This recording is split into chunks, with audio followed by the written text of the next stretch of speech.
Gracia y paz, amados hermanos de la Iglesia Bautista Reformada, Gracia Soberana. Hermanos, ¿nos hemos detenido a pensar en esto seriamente? Piénsenlo. Estamos en la iglesia, escuchamos sermones, participamos en estudios, cantamos, y aún así, si somos honestos, a veces vemos muy poca transformación real en nuestras vidas. Es una pregunta que de verdad inquieta, una que nos confronta a todos en algún punto de nuestro caminar. Bueno, la respuesta a esta aparente contradicción no es algo nuevo. De hecho, la enseñanza del capítulo Los peligros de descuidar la meditación nos da un diagnóstico que es tan preciso como directo. Es como si nos pusiera un espejo enfrente para que entendamos por qué nuestros corazones pueden seguir fríos a pesar de estar rodeados por el calor del Evangelio de la verdad. Muy bien, vamos a meternos de lleno en el diagnóstico. La enseñanza argumenta algo clave. El problema no es la falta de información, para nada. En nuestra época tenemos acceso a más sermones y libros que nunca antes en la historia. El verdadero problema, esa enfermedad silenciosa, es la falta de reflexión, es descuidar una disciplina fundamental, la meditación. Y el primer síntoma que se nos presenta es una analogía médica fuertísima: la bulimia espiritual.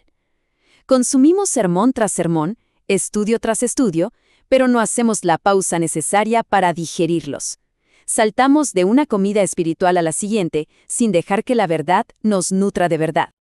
Esta frase es cruda, es directa, pero no podría ser más clara. Escuchar la palabra de Dios sin meditar en ella es un ejercicio que no sirve de nada. El alma no recibe sustento, no agarra fuerza. Es pura actividad sin nutrición, es moverse sin avanzar. Ahora, fíjense en esta segunda analogía, porque es increíblemente potente. Un sermón es como un vendaje medicinal que se aplica a la herida de nuestro pecado. Pero, si al salir del culto nuestra mente salta de inmediato a qué vamos a almorzar o a los problemas de la semana, es como si nos arrancáramos ese vendaje. La herida simplemente no tiene tiempo de sanar. Y esto aplica perfectamente a las advertencias de Dios. Sin meditación, los avisos sobre el juicio y el infierno se vuelven ruido de fondo. Hacen un estruendo por un momento, como el granizo que golpea el techo, pero no penetran, no dejan esa marca profunda en nuestra conciencia que nos lleva al arrepentimiento. Y por otro lado, pasa lo mismo con las preciosas promesas de Dios. Se quedan ahí, selladas. Son como un frasco de un perfume muy valioso que nunca abrimos. Para poder oler su fragancia, para sentir su consuelo, tenemos que detenernos, abrirlo y aplicarlo a nuestra alma. Debemos, como dice la enseñanza, masticar la promesa para poder saborear su dulzura.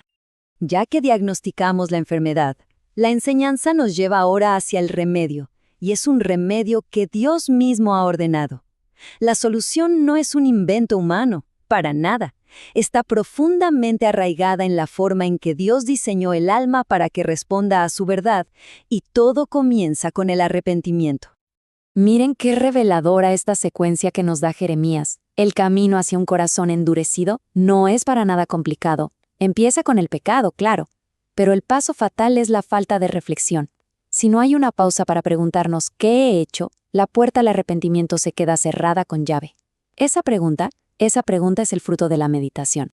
La Escritura está llena de mandatos a que nuestra mente participe activamente. No somos simples recipientes pasivos. Se nos ordena cubrir la semilla de la palabra con la tierra de la meditación, para que el diablo no venga y se la robe. Se nos manda acordarnos, un acto deliberado de la mente, de las misericordias de Dios para no ser rebeldes. Debemos preparar activamente el corazón para adorar. Y el ejemplo supremo de este método nos lo da el gran médico en persona. Cristo no es solamente el objeto de nuestra meditación. Él es quien nos enseña cómo meditar. Él nos muestra el camino para aplicar la verdad a las ansiedades y a los miedos de la vida real. Escuchen el mandato directo de nuestro Señor. Considerad. No es una sugerencia, no es una opción, es un imperativo. Él nos ordena detenernos, observar y razonar a partir de lo que vemos en la creación para así fortalecer nuestra fe en la providencia del Creador. Esta es una lección práctica de meditación. El contraste es clarísimo. La ansiedad se enfoca en lo que nos falta, en lo que podría salir mal. En cambio, la meditación que Cristo enseña nos obliga a razonar lógicamente desde la fe. Si Dios cuida de lo pequeño, como las aves, ¿cuánto más no cuidará de nosotros que somos sus hijos? Es un argumento que aplasta la ansiedad, pero solo funciona si nos detenemos a considerarlo. Y aquí vemos la importancia crítica de la meditación en nuestra adoración más íntima. Acercarnos a la mesa del Señor, sin haber meditado antes en el costo de su sacrificio, es tomarla indignamente. Es la meditación en su cuerpo partido y en su sangre derramada lo que transforma un simple acto en una comunión profunda con nuestro Salvador. Entonces, llegamos al punto crucial. ¿Cómo aplicamos esta sabiduría de siglos a nuestros desafíos de hoy? Esta enseñanza no es una pieza de museo, es una prescripción médica urgente para la Iglesia del siglo XXI. Veamos esta tabla. ¿Nos sentimos abrumados por tanto contenido? La prescripción es digerir una sola verdad a la vez. ¿Luchamos con la ansiedad? El mandato de Cristo es considerar su fidelidad. ¿Somos muy rápidos para juzgar en esta era de redes sociales? Debemos meditar primero en nuestra propia viga. ¿Llegamos corriendo al culto? Necesitamos preparar el corazón antes de entrar. Hermanos, la conclusión de esto es seria y pastoralmente urgente.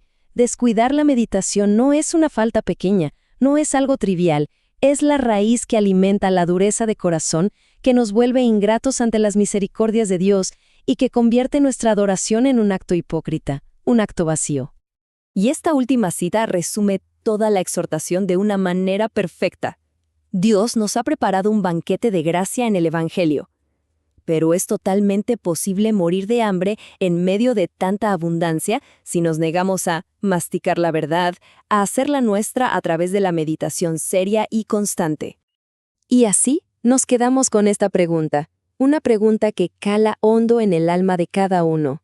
Con toda la verdad que tenemos a nuestra disposición, con todo el alimento espiritual que se nos sirve domingo a domingo, ¿estamos realmente nutridos o estamos trágicamente muriendo de hambre en medio del más glorioso de los banquetes? Que el Señor nos dé la gracia para reflexionar en esto.